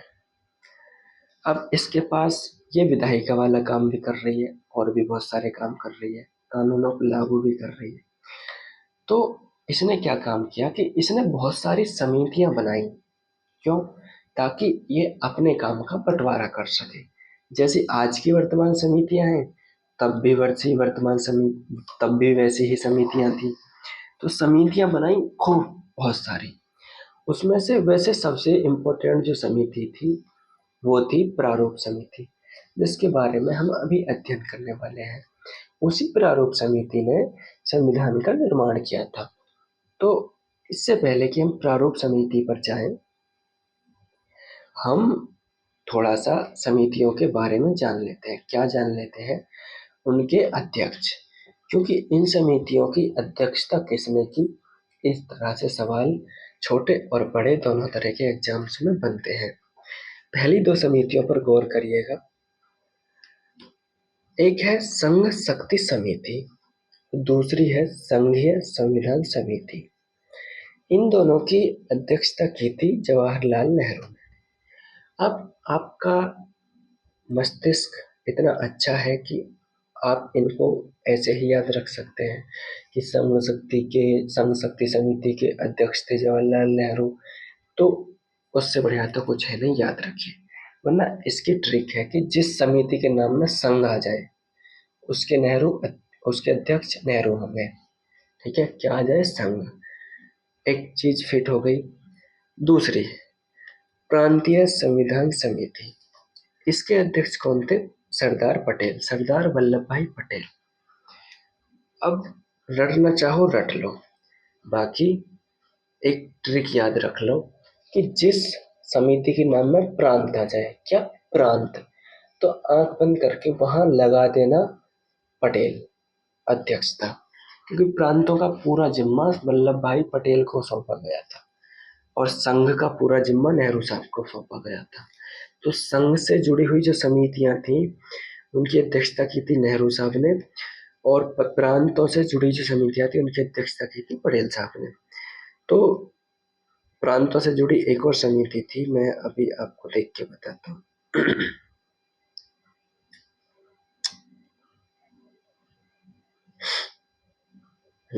चलो अभी बताता हूँ कौन सी थी। तो प्रारूप समिति के अध्यक्ष तो डॉक्टर बी आर अम्बेडकर थे, उनके बारे में तो हम डिटेल में पढ़ने ही वाले हैं। ठीक है, एक समिति थी जो इम्पोर्टेंट है, इस समिति के पास कई सारे वो थे विभाग, जैसे मौलिक अधिकार, अल्पसंख्यकों के अधिकार, जनजातियों के अधिकार और बहिष्कृत क्षेत्रों के लिए सलाहकार समिति। इस पूरी समिति के जो अध्यक्ष थे वो थे सरदार पटेल। इसको स्पेशल में याद रखना, कौन कौन किस किस चीज़ों को मिलाकर बनी थी ये समिति, इसके पास कितने डिपार्टमेंट थे। मौलिक अधिकार, अल्पसंख्यक, जनजातीय, मौलिक अधिकार, अल्पसंख्यक, जनजातीय और बहिष्कृत क्षेत्र। मौलिक अधिकार, अल्पसंख्यक, जनजातीय और बहिष्कृत क्षेत्र, इसके अध्यक्ष कौन थे? सरदार पटेल। ठीक है, स्टार मार्क कर लो, याद रखो। अब चूंकि देखो इसमें कई सारे क्षेत्र हैं, 1 2 3 4 ऐसे कई सारे क्षेत्र है ना, तो इसको उप समितियों में बांट दिया गया। किसमें बांट दिया गया? उप समितियों में। इसकी 5 उप समितियां थी। कौन कौन सी? जैसे एक मौलिक अधिकार था तो एक मौलिक अधिकार पर उप समिति बना दी गई, इसकी अध्यक्षता की गई JB कृपलानी द्वारा। इसमें एक अल्पसंख्यक था तो एक अल्पसंख्यक पर उप समिति बना दी गई, इसकी अध्यक्षता की HC मुखर्जी द्वारा, जो कि संविधान सभा के उपाध्यक्ष भी थे। एक इसमें जनजातियों से रिलेटेड बिंदु था, तो इसमें एक जनजातियों से रिलेटेड भी उप समिति बना दी गई। कहाँ? उत्तर पश्चिम फ्रंटियर जनजातीय क्षेत्र उप समिति। इसका तो इसमें अध्यक्ष भी नहीं लिखा, आपको याद भी नहीं करना है, बस ये ही याद करनी है दो। ठीक है, बाकी तो ये याद ही नहीं करनी है, बस ये नाम याद रखना। असम बारदोई, बारदोलाई बोलते हैं इसको, गोपीनाथ बारदोई, ये असम से जुड़े हुए हैं। बाद में असम के ये CM भी बने थे। जैसे उत्तर पूर्व सीमांत जनजातीय क्षेत्र असम को छोड़कर उन सब की उप समिति थी। उप समिति याद नहीं रखनी है, सिर्फ गोपीनाथ बारदोलाई नाम याद रख लो। ठीक है, तो इसमें आपको ये समितियां याद रखनी थी। ये तो इसकी तो ट्रिक बता दी, इसकी भी ट्रिक बता दी, इसको मैं अभी पढ़ाने वाला हूँ अच्छे से, तो ये आपको याद रखनी है। और इसमें ये दोनों कि मौलिक अधिकार पर थी JB कृपलानी और अल्पसंख्यक पर थी HC मुखर्जी। ठीक है, मौलिक अधिकारों की रक्षा कर रही थी JB JCB और अल्पसंख्यकों की सुरक्षा कर रही थी HC अल्पसंख्यक C। ऐसे करके याद कर लेना। प्रक्रिया नियम समिति, संचालन समिति और राष्ट्रध्वज संबंधी समिति, 3 समितियां ऐसी थी जिनके अध्यक्ष थे डॉक्टर राजेंद्र प्रसाद। डॉक्टर राजेंद्र प्रसाद संविधान सभा के अध्यक्ष भी थे, आपको याद है ना। तो राजेंद्र प्रसाद के पास, RJ के पास काफी वर्कलोड था, थकते भी नहीं थे, पता नहीं कितनी कितनी पोजीशन संभाल लेते थे। तो प्रक्रिया नियमों का संचालन और संचालन के साथ साथ राष्ट्र ध्वज, इनके जो अध्यक्ष थे वो राजेंद्र प्रसाद थे। ठीक है, तो ये रख लेना। बट अभी जो याद रखने वाली चीज है वो ये कि वैसे मैंने आपको कहा कि जहां प्रांत आ जाए उसमें तुम पटेल लगा देना, लेकिन एक राज्यों के लिए समिति थी जिसको कहते थे राज्यों से समझौता करने वाली समिति। प्रांत नहीं है इसमें, राज्यों के लिए समिति या राज्यों से समझौता करने वाली समिति, जिसके अध्यक्ष बनाए गए जवाहरलाल नेहरू।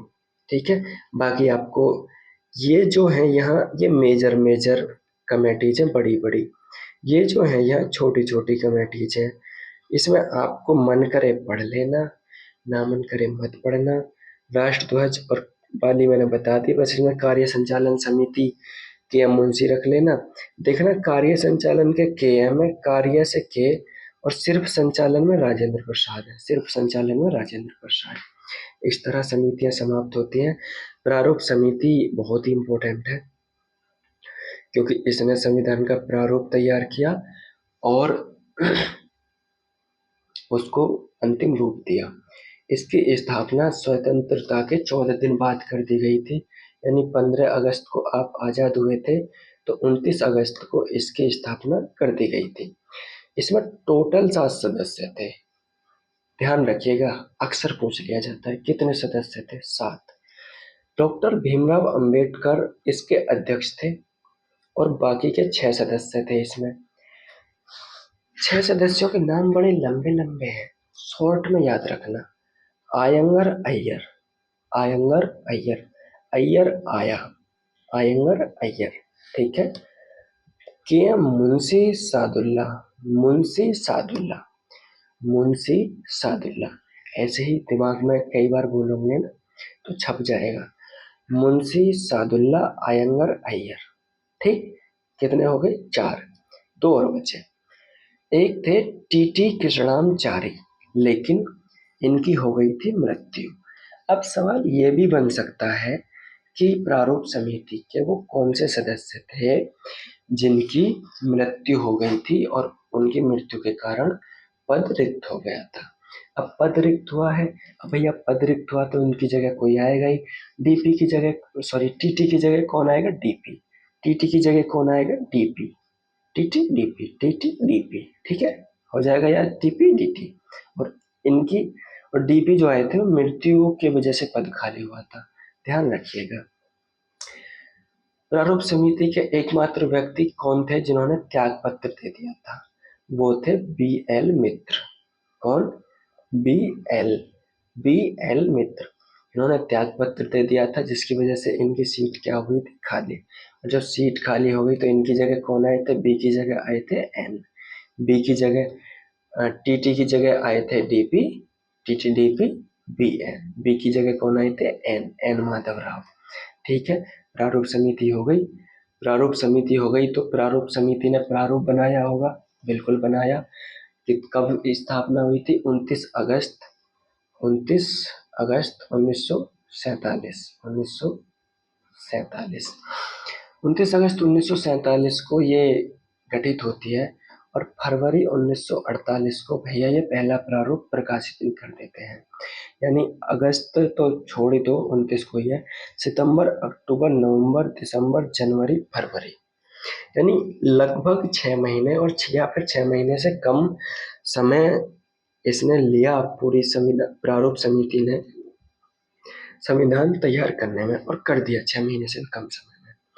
29 अगस्त 1947 को प्रारूप समिति निर्मित होती है और फरवरी 1948 को ये पहला प्रारूप प्रकाशित कर देते हैं। पहला प्रारूप प्रकाशित करने के बाद ये 8 माह का समय देते हैं लोगों को कि भाई देखो ये हमने संविधान का प्रारूप बनाया है, आपके पास कोई सलाह, कोई सुझाव, कोई मशवरा है जिससे आप चाहते हो कि कोई नया प्रावधान जोड़ दिया जाए या फिर इसमें से कोई प्रावधान हटा दिया जाए तो हमें बताइए। अच्छा खासा टाइम दिया गया 8 माह, क्योंकि तब ऐसा आज की तरह सोशल मीडिया तो था नहीं, अखबारों के जरिए ही सब कुछ पहुंच रहा था। तो इसमें लगभग 7 से 8 हजार जो सुधार हैं वो आए, लोगों ने परामर्श दिया, 7 से 8 हजार। और संविधान सभा ने सारे परामर्श देखे, उनको पढ़ा, कुछ ऐड किए, कुछ छोड़ दिए। और फरवरी के बाद अक्टूबर 1948 में ये दूसरा प्रारूप प्रकाशित करते हैं। और इस तरह जो प्रारूप समिति थी उसकी कुल 141 बैठकें होती हैं और 141 बैठकों में प्रारूप समिति अपना अंतिम प्रारूप 4 नवंबर 1948 को पेश कर देती है सारे संशोधन करके। और 4 नवंबर को ही इस पर संविधान सभा में, जो कि अंतरिम संसद के रूप में काम करने वाली थी, कर रही थी। अच्छा, मैं आपको एक बात बता देता हूँ कि इसी दौरान एक अंतरिम सरकार भी गठित की गई थी। अंतरिम सरकार, अंतरिम सरकार, ठीक है। अंतरिम सरकार पर मैं एक छोटा सा लेक्चर अलग से लूंगा क्योंकि मैं इस सेशन में उसको इंक्लूड नहीं कर पाया हूँ क्योंकि बहुत लंबा सेशन हो जा रहा था। ठीक है, तो संविधान सभा में इस पर पहली बार चर्चा स्टार्ट हुई। ये तो समिति ने बनाया था ना, तो संविधान सभा में जाएगा। संविधान सभा में जाने के बाद इस पर चर्चा प्रारंभ हुई और ये 9 नवंबर तक चली, यानी 4 नवंबर से 9 नवंबर तक, यानी 5 दिन ये चर्चा चली। ठीक है, इस तरह इस पर 3 वाचन हुए और 3 वाचन का मतलब वार्ता, डिस्कशन, चर्चा, जैसे आज के टाइम पर संसद में होता है वैसी चर्चाएं हुई। और अंतिम जो तीसरी चर्चा हुई थी 14 नवंबर से चली और 26 नवंबर तक खत्म हो गई। 26 नवंबर को बट ये 26 नवंबर 48 वाली नहीं है, 48 वाली तो ये 4 नवंबर है, ये 26 नवंबर 1949 वाली है। 14 नवंबर 1949 से लेकर 26 नवंबर 1949 तक इसका तीसरा और अंतिम वाचन चला था। 26 नवंबर 1949 को क्या होता है कि जो डॉक्टर अंबेडकर हैं वो प्रारूप समिति के अध्यक्ष तो थे ही, साथ ही साथ जो अंतरिम सरकार थी उसमें विधि मंत्री भी थे। तो ये एक प्रस्ताव लाते हैं, the constitution as settled by the constituent assembly be passed, यानी कि संविधान सभा ने जो संविधान बनाया है उसको पास घोषित किया जाता है, ये प्रस्ताव का नाम था। इसको डॉक्टर बी आर अम्बेडकर ने पेश किया, जिन्हें संविधान के पिता और आधुनिक मनु की संज्ञा दी जाती है। संविधान से जुड़े जितने भी सवाल थे अम्बेडकर साहब ने सबके सवाल दिए, सबके जवाब दिए, और कौन सा प्रावधान क्यों रखा गया है, क्यों नहीं रखा गया है, उस सब पर सारी डिबेट करते हुए अम्बेडकर साहब ने सबको संतुष्ट किया, पूरी संविधान सभा को संतुष्ट किया कि अब ये संविधान ठीक है वर्तमान समय के हिसाब से। ठीक है, और 26 नवंबर 1949 को ये प्रस्ताव जो है पारित कर दिया गया। उस वक्त जो संविधान निर्मित हुआ उसमें एक प्रस्तावना, 395 अनुच्छेद, 8 अनुसूचियां और 22 भाग थे। ठीक है, 22 भाग, समझ गए। इस दिन भारत के लोगों ने संविधान को अपनाया, लागू किया और स्वयं को संविधान को सौंपा। प्रस्तावना में यही 3 शब्द लिखे होते हैं कि हम इसे अपनाते हैं, अर्पित, स्वयं को अर्पित करते हैं, और अब ऐसे कि अंग से लगाते हैं, ऐसे करके एक लाइन लिखी हुई है। ठीक है, ये परिवर्तन वाला टॉपिक मैंने कर दिया। अब संविधान से जुड़े कुछ तथ्य आपको जो रट लेने चाहिए वो ये हैं, ये संविधान सभा से जुड़े हुए नहीं है, संविधान से जुड़े सब तथ्य हैं, क्योंकि संविधान बन गया तो उससे जुड़े तथ्य तो देख लो भाई, हैं, देखोगे नहीं। एक नाम पढ़ो, प्रेम बिहारी नारायण राय जादा। कौन थे ये थे कैलीग्राफर, सुलेखक, जो जैसे ऐसे एस को ऐसे टेढ़ा मेढ़ा बना के लिखते हैं ना, ऐसे सजा के लिखने वाले को बोलते हैं कैलीग्राफर। तो इन्होंने संविधान को इंग्लिश में लिखा हाथ से सजा सजा कर, कि आर्टिकल तो आर्टिकल को ऐसे बना बना के, ऐसे सजा सजा के लिखा, और इन्होंने 6 माह का समय लिया ऐसा करने में। प्रेम बिहारी नारायण राय जादा क्या थे, कैलीग्राफर। और हिंदी में इसको किसने सजाया, वसंत कृष्ण वैद्य द्वारा, वसंत कृष्ण वैद्य द्वारा। ठीक, सजाने का काम किस किसने किया, प्रेम बिहारी नारायण रायजादा, रायजादा नाम रख लेना, कौन रटेगा। और वसंत कृष्ण वैद्य नाम के व्यक्ति ने हिंदी में इसको सजाया। किसको सजाया, जो इसकी मूल कृति थी, जो मूलतः लिखा हुआ संविधान था। ठीक, एक थे नंदलाल बोस। नंदलाल बोस चित्रकार थे, इतिहास में आपको मिल जाएगा। इन्होंने वो जो मूल कृति थी ना उसकी सौंदर्य और सजावट पर ध्यान दिया, सौंदर्य और सजावट पर ध्यान दिया, नहीं उसको सजाया। जैसे उसके चारों ओर ऐसे चित्र बना दिए, ज्यामिति आकृति फूल बना दिया गया, ऊपर कुछ बना दिया, साइड में कुछ बना दिया, नीचे कुछ बना दिया, ऐसे करके सजाया नंदलाल बोस ने। और शांति निकेतन के भी कुछ कलाकारों ने इसमें योगदान दिया, जिसमें राम मनोहर सिन्हा का भी एक नाम है, बट मुख्य काम नंदलाल बोस ने किया था। इसकी प्रतीक भी थी संविधान सभा का, संविधान का नहीं, संविधान सभा का एक प्रतीक भी था, जिसका प्रतीक था हाथी, और जो मोहर थी उस पर भी हाथी छपा हुआ था, मोहर पर हाथी छपा हुआ था। तो संविधान सभा की मोहर क्या थी और प्रतीक क्या था, हाथी। और जो प्रस्तावना है उसका स्पेशल सौंदर्यकरण किसने किया था, राम मनोहर सिन्हा ने।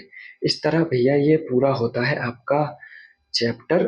और बट एक पॉइंट और रह गया, बस एक, इसके साथ खत्म। देखो, संविधान सभा ने संविधान बनाया, ठीक। संविधान सभा ने संसद के तौर पे काम किया, ठीक। संविधान सभा ने विधायिका के तौर पे काम किया, ठीक। लेकिन संविधान सभा ने कुछ काम और किए, तो क्या भाई? यहाँ से क्वेश्चन बनते हैं भाई, ध्यान से पढ़ना, ठीक है। कैसे कि 22 जुलाई 1947 को संविधान सभा एक काम करती है, क्या करती है कि ये देश के लिए एक राष्ट्र ध्वज को स्वीकृत करती है। क्या करती है? स्वीकृत, अपनाती है एक राष्ट्र ध्वज को, जो कि आज आप देखते हैं, जिसमें 3 रंग हैं, हरा सफेद केसरिया, यही है ना। बीच में अशोक चक्र है, अशोक चक्र में 24 तीलियां हैं, और इसकी लंबाई और चौड़ाई, चौड़ाई का रेशो कितना है? 3:2। 3:2। राष्ट्रीय ध्वज की लंबाई कितनी है? 3:2। लंबाई 3, चौड़ाई 2। अनुपात याद रखिएगा, पूछ सकता है। और इसको जो पहली बार डिजाइन किया था वो किसने किया था? पिंगाली वेंकैया नाम के व्यक्ति द्वारा। पिंगाली वेंकैया नाम के व्यक्ति द्वारा। तो 22 जुलाई 1947 को ये काम उसने किया। दूसरा काम क्या था कि राष्ट्रमंडल में भारत की सदस्यता का सत्यापन। राष्ट्रमंडल क्या है कि देखो, जैसे ब्रिटेन ने भारत को आजाद किया ना, वैसे ही ब्रिटेन से और भी बहुत सारे देश आजाद हुए। बट ब्रिटेन बहुत चालाक बुद्धि की, मतलब शक्ति थी, एक बहुत चालाक बुद्धि का देश था। उसने क्या किया कि ये जो मेरे से स्वतंत्र हुए ना देश, अब ये स्वतंत्र तो हो ही रहे, लेकिन कम से कम इनके साथ व्यापार तो बना के रखो भाई, अच्छे संबंध तो बना के रखो। अच्छे संबंध बनाने के लिए इसने क्या किया कि जो खुद से स्वतंत्र हुए देश है उनका एक संघ बना लिया। उस संघ को कहा गया राष्ट्रमंडल है। तो भारत भी उस संघ में शामिल हो गया। और चूंकि संसद थी, मतलब संविधान था, कानून का शासन था, तो किसी भी चीज की स्वीकार्यता, मतलब सदस्यता ग्रहण करने के लिए उसको संसद से अनुमति मिलना अनिवार्य होता है। उसको पारित किया जाता है बाकायदा, मतदान करा के। अब चूंकि उस वक्त संसद नहीं थी, संविधान सभा ही संसद के रूप में कार्य कर रही थी और संसद के सारे कार्य कर रही थी, तो संसद ने इस पर वोटिंग की, मतदान किया और इसको सत्यापित किया मई 1949 में। 1947 में राष्ट्रध्वज को अपनाया, 2 साल बाद 1949 में राष्ट्रमंडल की सदस्यता का सत्यापन किया। ठीक है, got it, you got my point. मुझे उम्मीद है आप समझ गए होंगे। मई 49 के बाद एक लगभग कितना मान लो 8-9 महीना बाद 24 जनवरी 1950 को, इसी दिन इसकी लास्ट बैठक भी हुई थी। क्या हुई थी? लास्ट बैठक। क्या हुई थी भाई साहब? लास्ट बैठक। इसी दिन हस्ताक्षर किए थे ना 24 जनवरी 1950 को संविधान पर, है ना। 284 सदस्यों ने, आपको याद है ना, भूले तो नहीं? वो लोग कैसा, मैं याद दिलाता रहूंगा। ठीक है। सुबह के 4 बज चुके हैं और गला थोड़ा सा बैठा सा हो गया है, ये मत कहना। और बोल ही रहा हूँ लगातार कई घंटे से, तो इसलिए थोड़ी सी आवाज में डिफेक्ट आपको महसूस हो रहा होगा, लेकिन डिफेक्ट की वजह से आपको प्रॉब्लम नहीं आएगी, क्लियर सुनाई देगा। ठीक है। तो 24 जनवरी 1950 को क्या हुआ था? अंतिम सेशन, 12वां सेशन। लेकिन इसी दिन इसने 3 काम और कर लिए थे। क्या काम?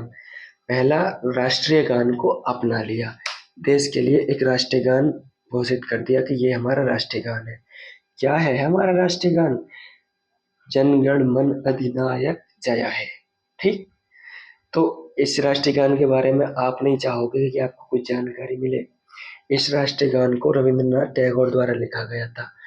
मूलतः रविंद्रनाथ टैगोर ने इसको बंगाली में लिखा था और इसको पहली बार कांग्रेस के कोलकाता अधिवेशन में गाया गया 27 दिसंबर 1911 को। ठीक। इसको गाने में 52 सेकंड का समय लगता है। ये मैंने आपको स्टैटिक जीके का काम करा दिया, संविधान वाले टॉपिक में। ठीक। तो राष्ट्रीय गान को अपनाया, दूसरा, राष्ट्रीय गीत को अपनाया। जैसे राष्ट्रीय गान को स्वीकृति दी मतदान करके, वैसे ही राष्ट्रीय गीत को भी स्वीकृति दी। क्या है हमारा राष्ट्रीय गीत? वंदे मातरम, वंदे मातरम। गाया है ना, सुना भी है। इसके लेखक कौन है? इसके लेखक है बंकिम चंद्र चटर्जी। इसको मूलतः संस्कृत में लिखा गया था। ये मिनिस्ट्री ऑफ कल्चर की वेबसाइट से लिया गया है। इसको मूलतः संस्कृत में लिखा गया था और इसको गाने में 1 मिनट 9 सेकंड का समय लगता था। ये समय भी मिनिस्ट्री ऑफ कल्चर की जो वेबसाइट है उसी पर दिया हुआ है, तो बेझिझक इसे अपना सकते हैं, याद कर सकते हैं। बंकिम चंद्र चटर्जी ने 1876 में इसको लिखा था, लेकिन प्रकाशित इसको 1882 में किया था, आनंद मठ नाम के उपन्यास में। आनंद मठ नाम का उपन्यास बंकिम चंद्र चटर्जी का उपन्यास था। उसी उपन्यास में इस वंदे मातरम का उल्लेख था। और इसी दिन संविधान सभा ने हमारे राष्ट्रपति का चुनाव कर लिया, जो कि थे आरजे राजेंद्र प्रसाद। राजेंद्र प्रसाद अब तक क्या थे? संविधान सभा के अध्यक्ष। अब क्या बन गए? राष्ट्रपति। भाई चांदी चांदी है, और 2 बार राष्ट्रपति रहेंगे, 1 बार नहीं। तो देखिए, इसको आप याद कैसे रखेंगे? 24 जनवरी 1950 को अंतिम सेशन होता है और उसी दिन ये गागीर कर देते हैं। क्या कर देते हैं? गागीर। संविधान सभा क्या कर देती है? गागीर। यानी राष्ट्रीय गान, राष्ट्रीय गीत और राष्ट्रपति गागीर कर देती है संविधान 24 जनवरी 1950 को। आपसे यही पूछा जाएगा कि राष्ट्रीय गान कब अपनाया? 24 जनवरी 1950 को। राष्ट्रीय गीत कब अपनाया? 24 जनवरी 1950 को। राष्ट्रपति को कब चुना? 24 जनवरी 1950 को। शॉर्टकट में गागीर। आप यदि कोई इससे अच्छी ट्रिक बता सकते हैं तो मुझे भी बताइएगा, मैं भी सीख लूंगा। आप सीख सकते हैं मुझसे, तो मैं आपसे नहीं सीख सकता क्या? इस तरह ये टॉपिक पूरा हो गया। पीडीएफ चाहिए? मिल जाएगी, नो टेंशन। ठीक है, चलिए। काफी लंबा सेशन हो गया, बट ये एक बड़ा टॉपिक था और इम्पोर्टेंट टॉपिक था। इसमें से सवाल भी आते हैं और मैंने एक भी फैक्ट को छोड़ा नहीं है। कोशिश की है कि हर चीज को डिटेल में समझा दिया जाए, और डिटेल में समझाने में देखो थोड़ा वक्त लगता ही है। तो चलिए ठीक है, चलते हैं। अपना अच्छे से पढ़ाई करिए, नौकरी लीजिए, शादी करिए, बच्चे करिए, खुश रहिए, मस्त रहिए।